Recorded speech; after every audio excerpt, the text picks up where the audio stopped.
Hey, ladies and gentlemen, boys and girls, children of all ages, I'm the Big Top and in the Lake Cities. Welcome to the Lake City Podcast with Chris and Lucas. Today, I will be Lucas Pinkert. I said my name right. You did, man. That's the first time in 3 episodes that I've been able to do that. Welcome to the show, Chris. Hey, well, thank you, brother. It's good to have you here. Good to be seen. You're wearing your North Carolina blue Antioch Christian Fellowship sweater. All the propaganda today, My brother. goodness. That's it, bro. Wow, is that in remembrance of Roy Williams' time as coach? No, it's just because I love. I just want an opportunity to bring that up every time. every time I remember when Roy Williams used to coach that. Oh yeah, come on, we'll see. That was a good time. It was. I think so. I think y'all will recover. You're no Baylor. But see, there you go. I'm not going to tell all the Baylor fans what kind of shirt you have on today, but we'll leave it at that. You know what? So I'm wearing an Oregon Duck shirt. Like, I'll tell everybody. But the reason I used to coach a junior high football team, and so it was like a club football team, and I was the defensive backs coach and was the defensive coordinator. And so they were the Ducks. And so they bought all of us all this Oregon gear. Okay. And this is how you know that I don't have anything else to wear. Oh, yeah. Is when the Oregon Duck shirt comes out. That is like Lucas bottom. It is back. It is time to do laundry. Well, we got a third guy. I'm sure you guys have heard him laughing with us today. It is the former mayor of Lake Dallas and the president of the Spirit of Christmas and the Back to School Backpack Program. There has to be more ministries. Yeah, so that's what my title now is, Director of Operations for it. There has to be more ministries. Director of Operations. Well, that sounds official. He does. Ooh. I tried to pick out a name that had the most letters, so I wouldn't have to put it on a T-shirt. It won't fit on a T-shirt. That's exactly right. That's why I call myself Reverend, because it sounds really good. He's deep. Mm-hmm. Yeah. I'm thinking about getting some business cards that just say doctor, just so I can throw them down whenever I'm in a conversation with somebody I don't want to be talking to. Listen, you can call me Dr. Pinkert. It's not an earned title, but it's on the business card. It is on the business card. Yeah. Or maybe I'm just going to name that, like, maybe my first son. Just name him Doctor, so people can so there will be at least one doctor in the family. Exactly. Reserved parking at the hospital. Yeah, that's exactly right. Doctor parking only. How did you guys know I was going to be here? That's it. So, Mike, thanks for coming on with us today, man. It's good to see you. It's probably been since the beginning of the pandemic since we've had the opportunity to sit down and talk. Absolutely. So. There's been a lot of stuff that's happened since then. We have a new president. Yeah. We have masks and don't have masks and sometimes have masks, and now vaccines are available, and the CDC is coming out with more new information, so everything's changing every day just like always. Mm-hmm. But you've got some recent changes that have happened. For those who don't know, you recently, after several years as mayor, you recently stepped down from that position because you had some new opportunities open up. If you want to, you got the floor. Talk to us a little bit about what's been going on and what's new with Michael Barnhart. Oh, geez. I thought it was going to be a long conversation. But we figured we'd keep it simple, you know? That's not going to take very long anymore. No. So, we had this opportunity came back. I know COVID has affected so many lives in our area. Mm-hmm. We weren't immune to it, so... the opportunity came up for me to actually put money back into the family funds. Right. Okay. And based upon that, I didn't see where I could go to work for somebody and not give them 100%, and then it would have to pull 50% away from what I was doing as mayor. Yeah. Mm-hmm. So a lot of careful consideration, and lots of sleepless nights. Mm. It was just up to, I don't think the citizens of Lake Dallas deserved a 50% mayor. Mm-hmm. I can respect that. Absolutely. There's a lot of politicians that I wish would make that decision right now in Washington. Yeah. You know? Yeah.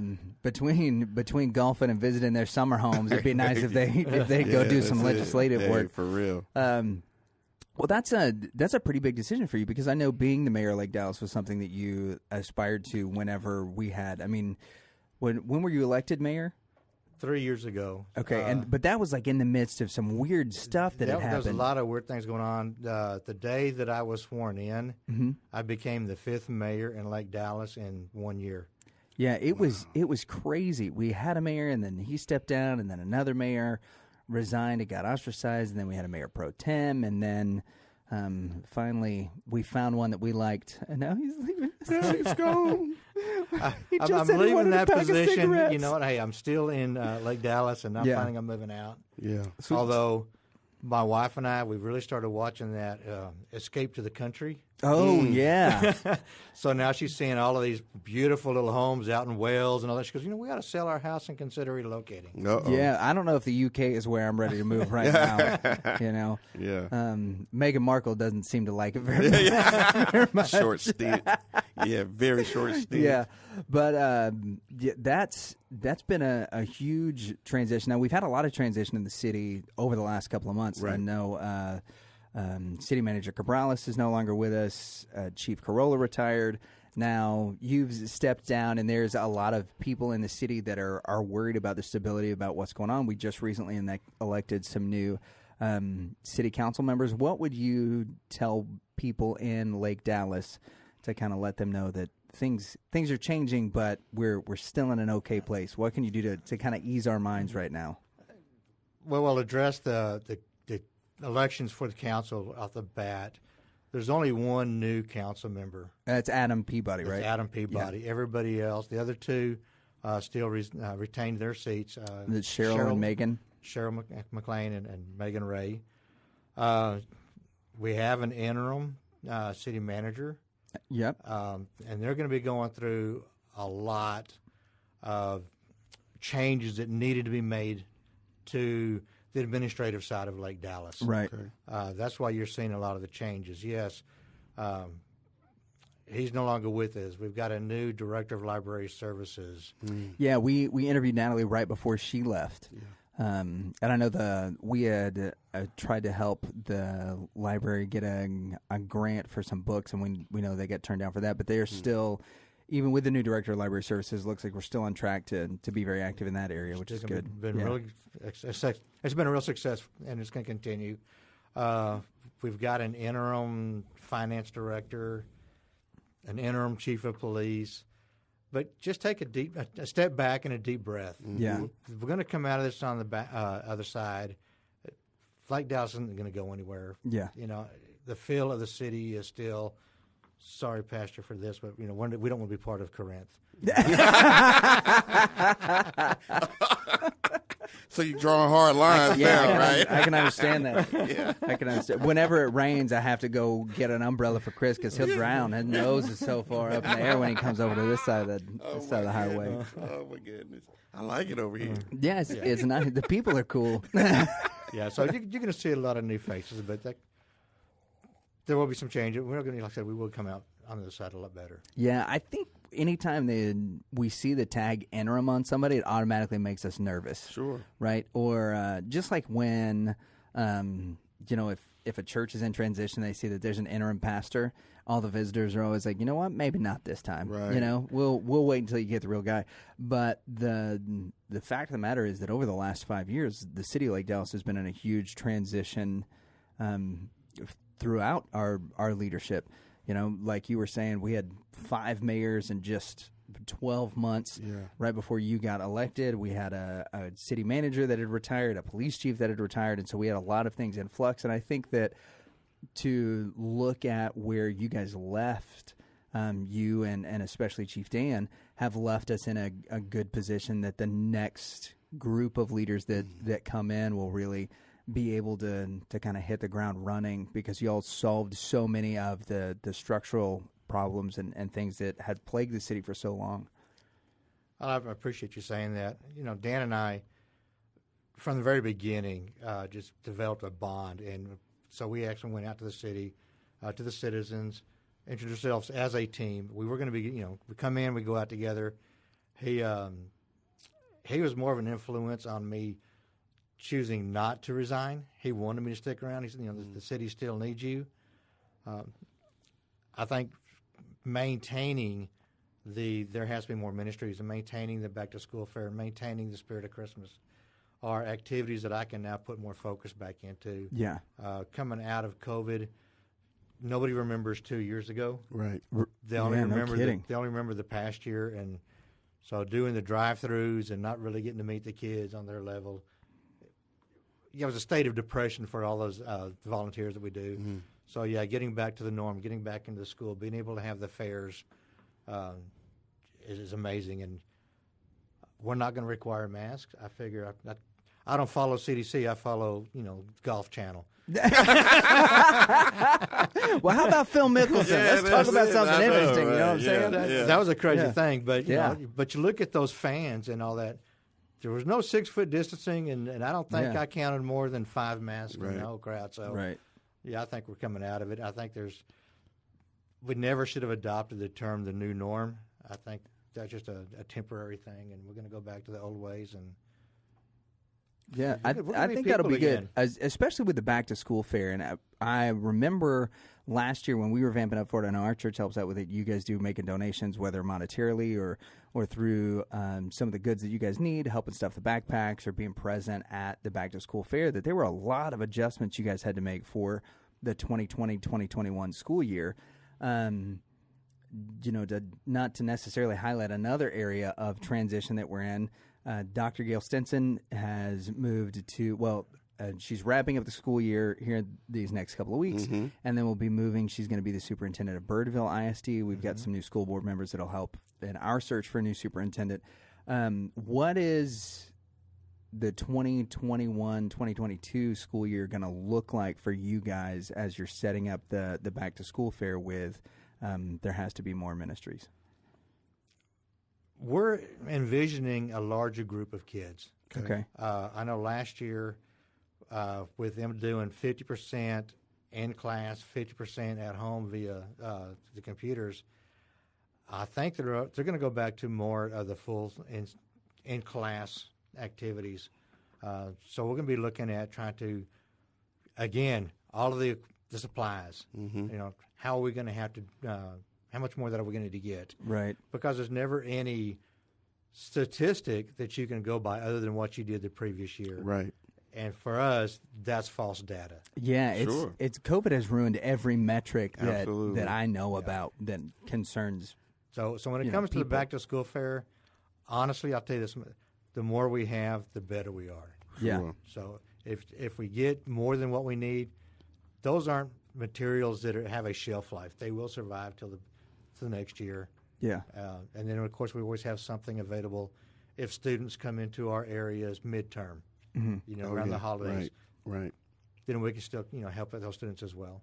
So when we're looking at like donations and things like that, if we wanted to be a part of the back to school fair, whether in a volunteer capacity or we wanted to make donations, how would we go about doing that? Well, you could always contact us through therehasbeenmoreministries.org. We want to find out what your interests are. If I have somebody who wants to volunteer to work in the kitchen, I don't want to put them in the choir. Sure. It's just not what they want to do. Yeah. But yeah, when we come to put our package together, we need volunteers that are willing to spend that kind of a time, not downgrading anything that we had. And we had a great group last year. We just didn't have enough, and trying to trip over each other. There was a lot of mistakes made that carried on through the spirit of Christmas.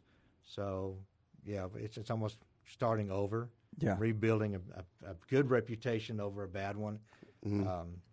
But we are going to manage. We will provide, and it's not us doing it. Of course, it is our communities. It is the lake cities, individuals as well as businesses. Just look at what the school is asking for. Yeah. Whatever they're asking for, that's what we need. Right. Yeah. So I'm curious, how as a leader, leaving the government sector, going back into we'll call it the service sector. A lot of folks who are listening to the podcast are leaders within the community, and so they're facing this. And I'm just curious, how are you handling that uncertainty, as a leader? Because COVID has, affected the reliability of any of the statistics that we've accumulated over the last year. Things are still kind of in flux, right? Every day something is changing or tweaking. How are you, just as a leader, how are you managing that uncertainty? By not listening to the stories. Okay. Take a few minutes out of the day and do a little more research, in-depth research. For me, COVID-19 wasn't nearly as bad as what was projected through media, simply because of the fact that when we got the data of cumulative numbers versus active numbers, I never once held stock in cumulative numbers because those are numbers that are going to keep rising. They're never going to go down. Right. You can't do anything with those. But the active numbers, how many active cases did we have in a city of, at the time, 7,800 people? We never in Lake Dallas reached over 1% or even 1% of the population. Oh, wow. But everybody's in a panic. Yeah. You know, everybody's dying. No, you just take a step back, take a breath, do a little bit of research. What is COVID? What's the difference between COVID-19 versus the other classification for it? You know, it's... Yeah, this was, I mean, as far as from a statistical standpoint, this was one that was really hard to follow. And not just are there no metrics for where we were at, you know, if we were to compare year over year, 2020 and March and April, right? If we were to look at March and April of 2020 when the lockdown started and the first month when it was in full effect to March and April of 2021, the numbers look completely different on everything. I mean, revenue streams are totally different. People are one of the things I thought was really funny that came out this week is, you know, there's a huge price increase on lumber because there was a lumber shortage because so many people started doing their honey-do lists. Well, now, and so that happened, you know, March, April of 2020, the lumber, you know, it's flying off the shelves at Home Depot and Lowe's. Well, now, you know what's flying off the shelves at Walmart and Target? Pants.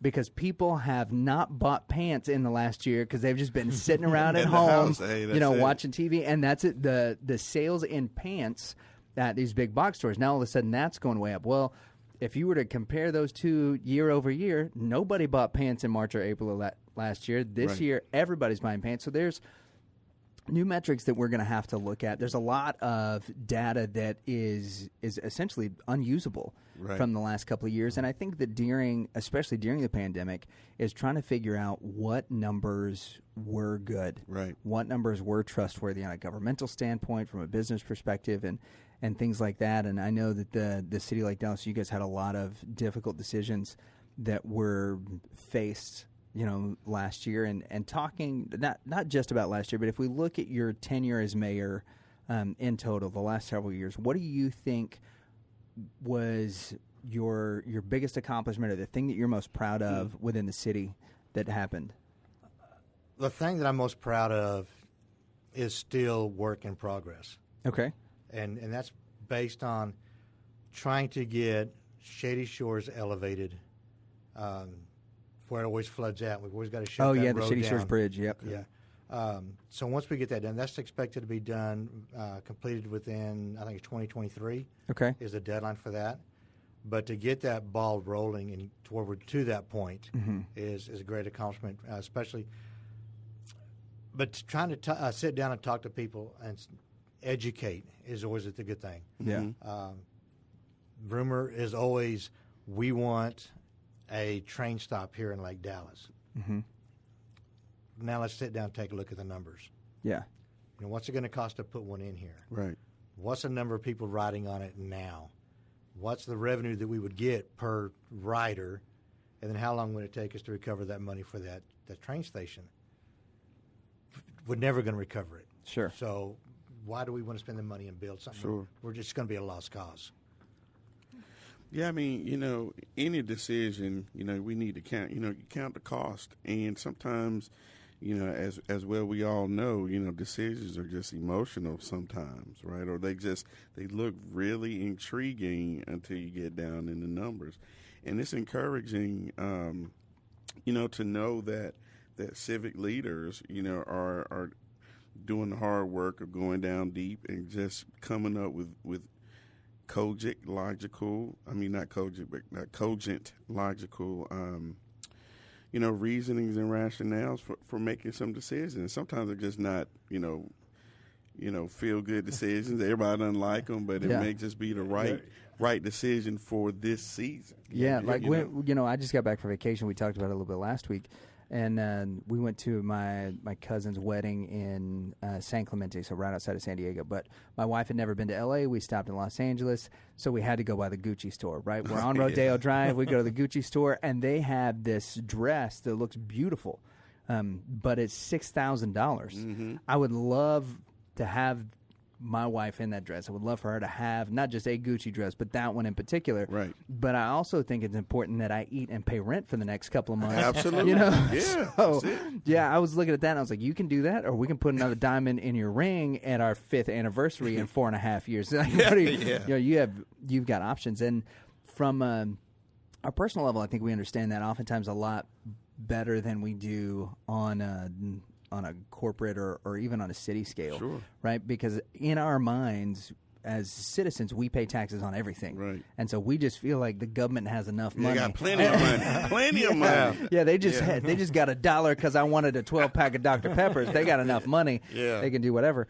and that's not always the case because of everything that goes on there. And it's not the case. I mean, we get attacked big time. Hey, our property taxes are this much. Why aren't we not seeing more and more done? And one of the things that I had always jokingly talked about doing, was passing out T-shirts that had the pie chart on the back that said your property tax. 65% of your property tax doesn't go to your city, it goes to your school district. 28%, around that number, is what goes to the city, and the remainder goes to the county. Okay. So I'm trying to work that math out of my head, but it seems right.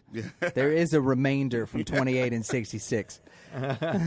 So it's not 100%, but it's So you got to take a look at that. The city's not getting nearly as much as you think off your taxes of what you perceive. Yeah, so write the new school board members and let them know you want to make sure we get a good superintendent, since that's where your property tax money is going. I think property tax ought to be based upon whether your children are in school or not, you know? Yeah, well, that's why I rent. People, the system, work around it. Yeah, that's exactly. You can't get upset with me about that. Also, my air conditioner's broke, sir. Yeah. And the other thing you look at is infrastructure. You know, everybody wants their street fixed, regardless of how bad your neighbor's street is. Right. Shady Shores north of Swisher has always been a catastrophe. That alligator surface, patching it, all you're going to do is create bigger potholes because you're adhering it to faulty material. So it just pulls it all back up. So they want that replaced before the elevated bridge goes in. And it's like, okay, if I put that in there, now you're putting trucks on this road that aren't supposed to be there. Yeah. The big 18-wheelers bringing all this freight in. It's just going to tear that road up. How many times are you going to pay for it? I don't want to pay for it any times. Yeah, that's why I live. That's why I live south of Swisher, because I don't want to pay for anything north of Swisher. Yeah. Or it still doesn't work west, that way. or west of 35, Chris. So, if that is what you think is the biggest accomplishment, is something that will be a lasting thing for our city, and that'll improve a huge amount of the lives of people that live here, you know, because there's so many people that have to go do that. I know we've got several members from our church that we go visit, and if it's raining, we don't even go around there. And now that I don't have a truck anymore, I'm calling them and like, hey, look, you want to Zoom? Because that's it. You can you can just count us out. We're not going to find a way to make it over there. So, yeah, that bridge is going to be a big thing once it gets finished. You said it's scheduled for 2023. And when we started working with the town of Shady Shores to get it done, my one question to everybody, especially those that lived out there in the Thousand Oaks development, is how much is a life worth to you? Because when that road floods out and it's shut down, it's an additional 5 minutes travel time for the emergency medical vehicles to travel all the way back up and around. Yeah, that's not something I ever think about. No, is how quick the ambulance can get to me. That's right. That's perspective. That's not on the top of my list. Of course, I'm still young and handsome, so. Well, you're definitely young, brother. You're definitely young. We'll give you that.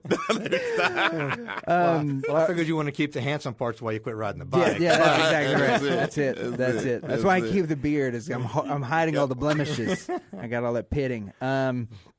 So if that was your biggest, what you think was one of your biggest accomplishments, what do you think was the biggest challenge that you had as mayor, and what do you see? This is a two-parter. What do you see as the biggest challenge for Lake Dallas moving forward? For me, the biggest challenge was never putting myself first.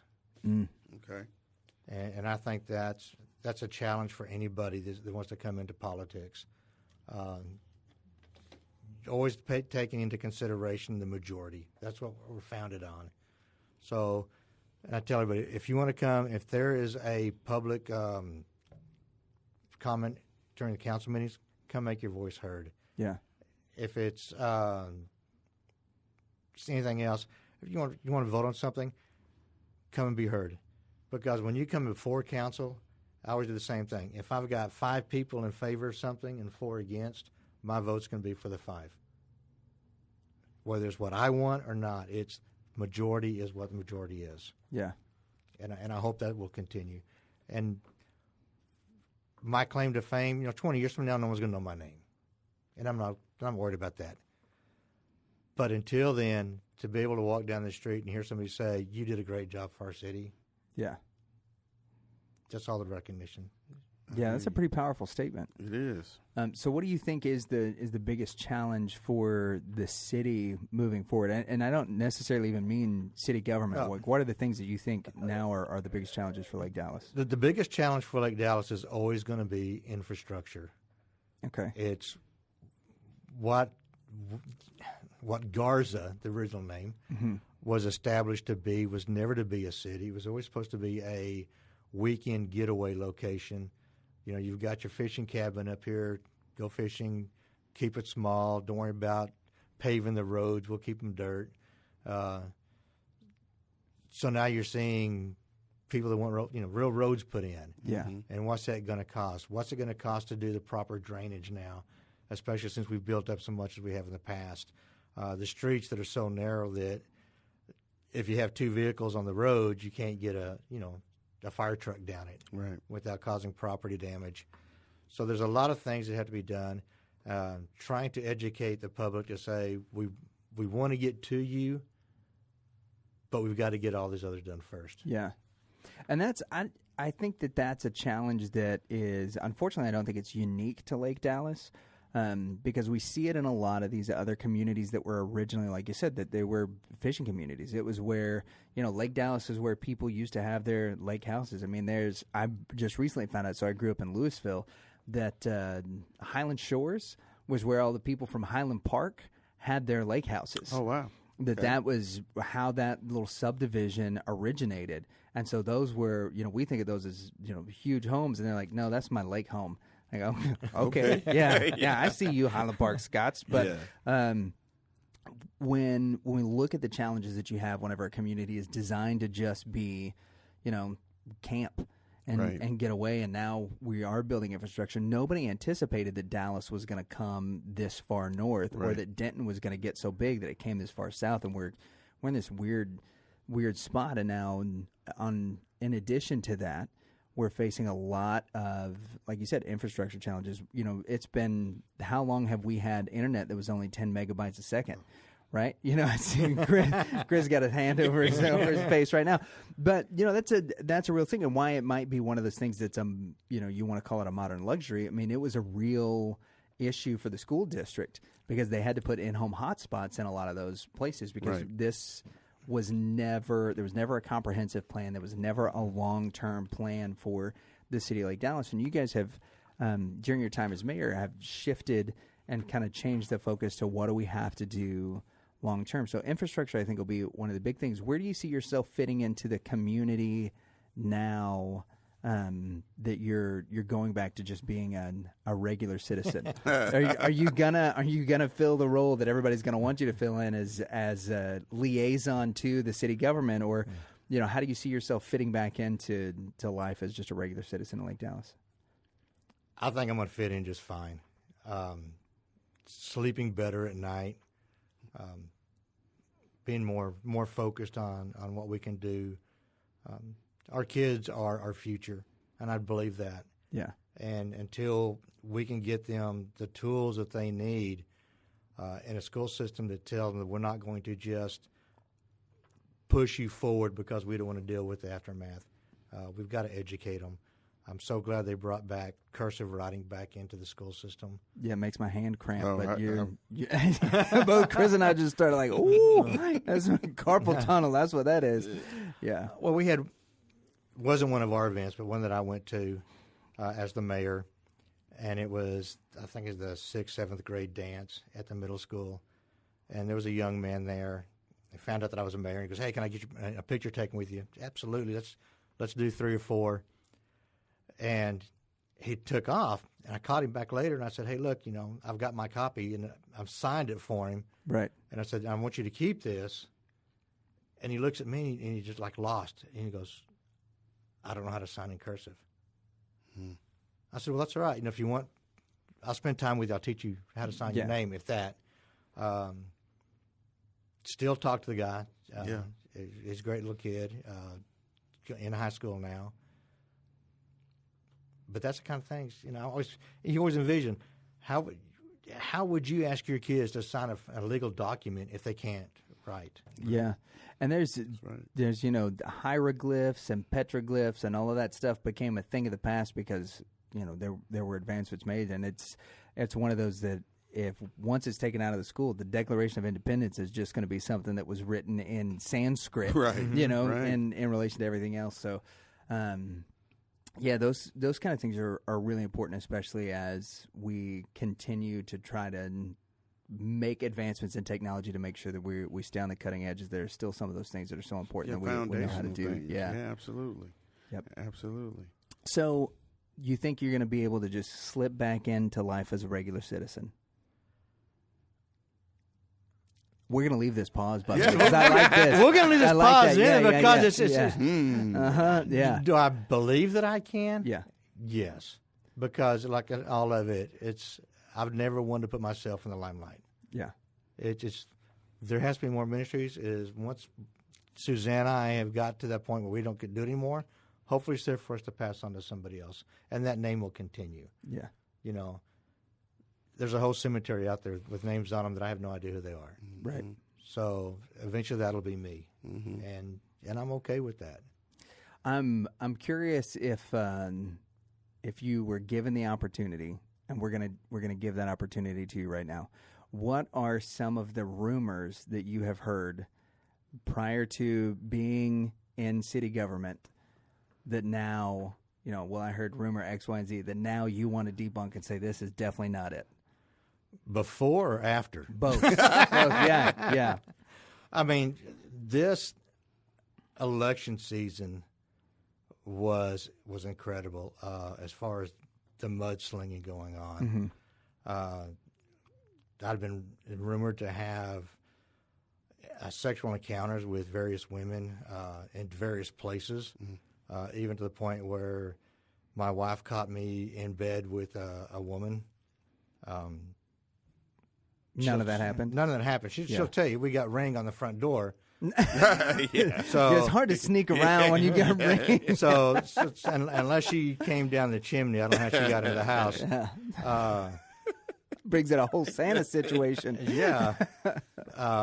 I am supposedly now a member of the Sons of Anarchy. Oh, congratulations. Yes. I didn't even know they were real. Come on. And I didn't think they'd take you unless you rode a motorcycle. I was say, where's your jacket? Cool. Let me see the jacket. Yeah, where's that cut? Exactly. Let me see the cut. Come on.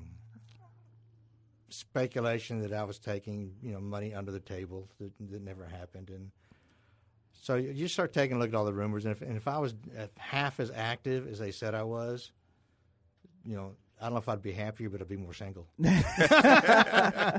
I'm curious. So one of the rumors that I've always heard was that there were people in the city of Lake Dallas that were working with the people in the city of Hickory Creek so that Hickory Creek could annex Lake Dallas. That's a new one. I haven't heard that. Oh, okay, well, good. But now there are people that have businesses in Lake Dallas that work for the city as council members. Yeah.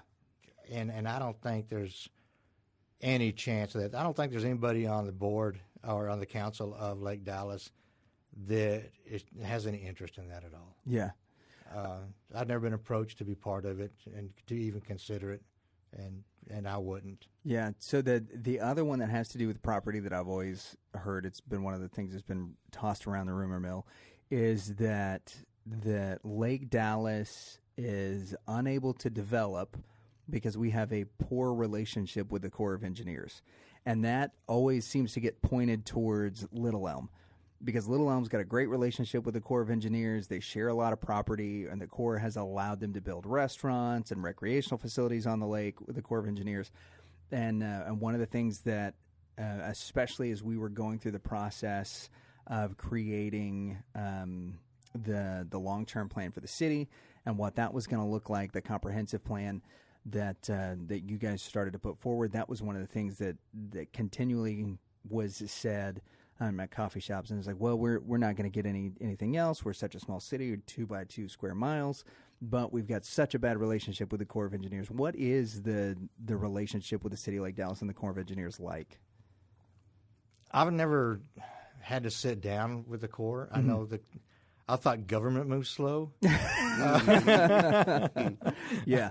The Corps is a whole different animal in itself. But we do. The only thing I really know about them is we have a contract with them where we're leasing the property for Willow Grove Park. Right. And there are some serious restrictions that have been signed in that, and they've never changed from the very beginning. Mm-hmm. Do I want to see development in Willow Grove Park? No, I don't want to see us giving up any park space. Okay. We are limited to the growth factor because of the fact that we are landlocked. Mm-hmm. We are 80-something or 90% built out already. So we have to start taking a look at what do we have available, what properties can we, as the city, redevelop, and how are we going to redevelop it? Do we put restrictions on Main Street that you can't go over 3 stories? And how long would that last? Yeah, because we pay property taxes. Well, y'all do. I rent. We said that already. Yeah. But we, when somebody pays property taxes, they pay it all the way to the clouds. So building up, is oftentimes the only way to expand. And building up is going to be the only way. If you go 3 stories, it keeps me having to go in and put the extra fire systems in there. Mm-hmm. But then again, if in 5 years, if you're built out again and somebody wants to come in and develop, they're not going to come in and want to add 3 stories to an existing building because now you're still going to have to go through all this other stuff. Right. And tearing it down is cost prohibitive as well.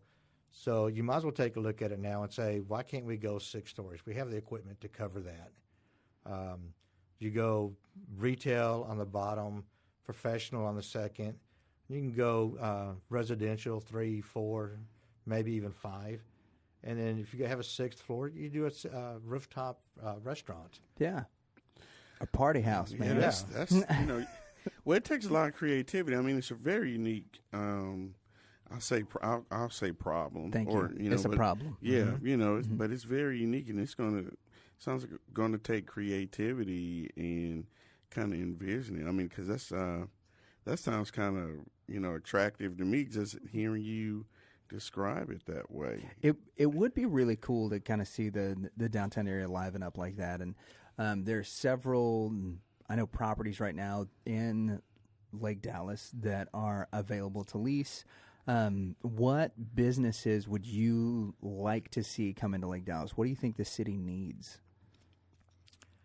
I don't think the city needs the large grocery store like they would like to have. Right. I mean, you just don't have the room to put it. Yeah, if we put a Walmart Supercenter in here, the city of Lake Dallas would be the Walmart Supercenter. That's it. Yeah. That's it. I think you start taking a look at some of the off restaurants. I mean, you want to bring something in here that's a destination restaurant. That's what the Duck Inn used to be. People used to come from all over the place just to eat there. Mm-hmm. So you start taking a look at it and say, Miss Lively's is Cajun, and that brings a group in. Maybe you start taking a look at a good German restaurant, or I go for some schnitzel.